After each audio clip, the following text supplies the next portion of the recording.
जय श्री कृष्ण। प्यारे श्रोताओं, श्री कृष्ण जी कहते हैं, स्वार्थ से जुड़े कर्म आपको दुनिया में कैद करते हैं। व्यक्तिगत लाभ के बारे में नहीं सोचे और निस्वार्थ भाव से काम करें।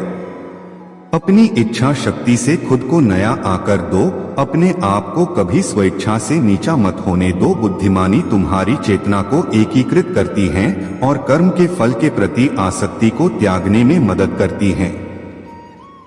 फल की इच्छा छोड़ कर्म पर ध्यान देना चाहिए। गीता में श्री कृष्ण ने कहा है कि मनुष्य को फल की इच्छा छोड़कर कर्म पर ध्यान देना चाहिए। मनुष्य जैसा कर्म करता है उसे फल भी उसी के अनुरूप मिलता है। इसलिए व्यक्ति को अच्छे कर्म करते रहना चाहिए। मन पर नियंत्रण। हमारा मन ही हमारे दुखों का कारण होता है।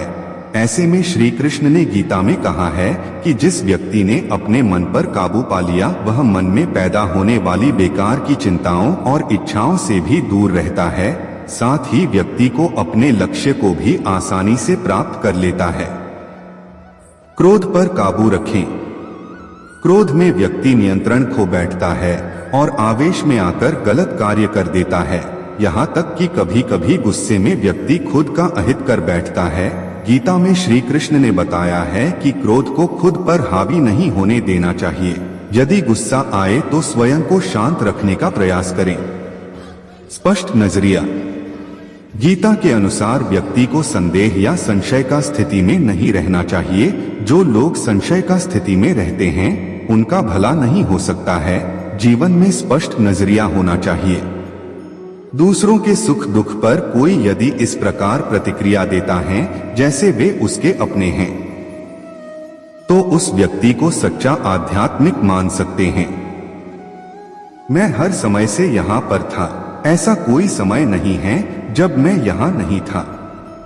मैं समस्त भूत में भी विद्यमान था और समस्त भविष्य में मेरा विद्यमान रहेगा।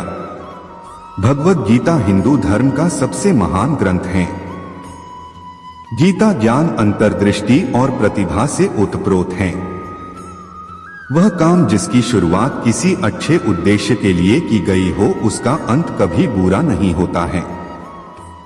इंद्रियां शरीर से ऊंची हैं, मन इंद्रियों से ऊंचा है, बुद्धि मन से भी ऊपर है और बुद्धि के ऊपर आत्मा है जो कि सर्वोच्च है।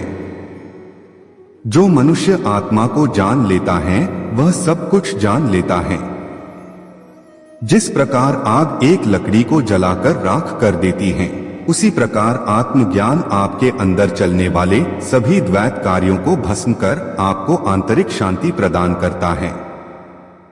जो मनुष्य शुद्ध हृदय से भक्ति अर्पित करता है मैं उसको खुशी खुशी स्वीकार कर लेता हूँ। जो व्यक्ति नफरत के बदले प्यार लौटाता है वह सबसे बड़ा बहादुर और साहसी है। एक ही समय में मन में दो विचारों को लेकर चलने वालों के लिए कोई सुख का मार्ग नहीं है। जो सदा संदेह करता है उसका इस संसार में होना सार्थक नहीं है।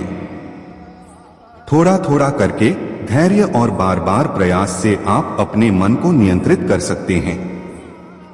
डर वास्तविक नहीं है क्योंकि डर की कोई वजह नहीं होती है। जिसको तुमने वजह मान लिया वह निरर्थक है। मनुष्य स्वयं अपना मित्र है और शत्रु भी स्वयं ही है।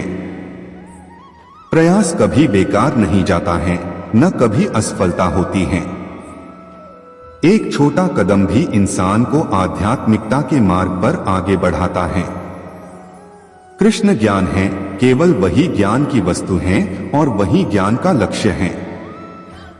शांत मन से मौन होकर कुछ क्षणों के लिए आपको कृष्ण की आंखों में देखना होगा। जब एक बार कृष्ण की आंखें आपको अंदर खींच लेगी तो आप बाहर नहीं आ सकते हैं। एक बार में कृष्ण के सामने आत्मसमर्पण संभव नहीं है। आपको हमेशा थोड़ी और अधिक सेवा करनी होगी। इस तरह से आप धीरे धीरे उनके चरण कमलों में समर्पित हो जाएंगे। जब तक कोई कृष्ण की भक्ति में नहीं लगता है उसको असली खुशी प्राप्त नहीं हो सकती है। जब जब तुमको लगे कि दुनिया ने तुमको ठुकराया है तुम मेरी शरण में चले आना। मैं हमेशा भक्तों के इंतजार में रहता हूँ।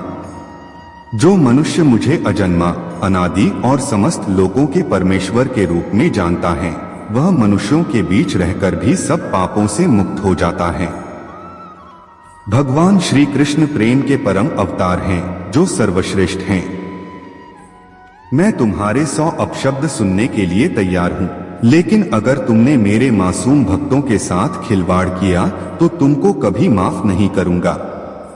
आप केवल कृष्ण पर भरोसा कर लो, अंत में कृष्ण निश्चित रूप से सब कुछ हल कर देंगे, इस तरह जैसे आपने कल्पना भी नहीं की होगी। बिना किसी वजह कृष्ण के बारे में सोचो, आपका हृदय स्वाभाविक रूप से शांत हो जाएगा। कृष्ण की सेवा करने के अलावा आपको ब्रह्मांड में सभी खुशी और प्यार देना चाहिए। अपनी माँ की सेवा कीजिए, माँ परमेश्वर के प्रेम की प्रतिमूर्ति हैं।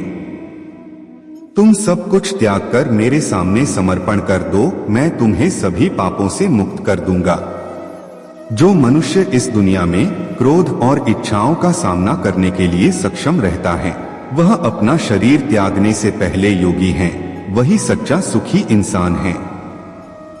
तुम केवल मुझे जान लो, तुम्हें कई जन्मों का सच्चा ज्ञान प्राप्त हो जाएगा। मैं हमेशा तुम्हारी सहायता के लिए खड़ा रहता हूँ, लेकिन जब तक तुम मुझको पुकारोगे नहीं, मैं तुम्हारी सहायता नहीं करूंगा। जो निरंतर योगाभ्यास करता है, जिसका मन किसी और चीज के बारे में नहीं सोचता, निरंतर मेरा ध्यान करता है, वह परम दिव्य पुरुष को प्राप्त करता है। निस्वार्थ प्रेम से मेरी सेवा करने से पुरुष या स्त्री गुणों से परे हो जाते हैं।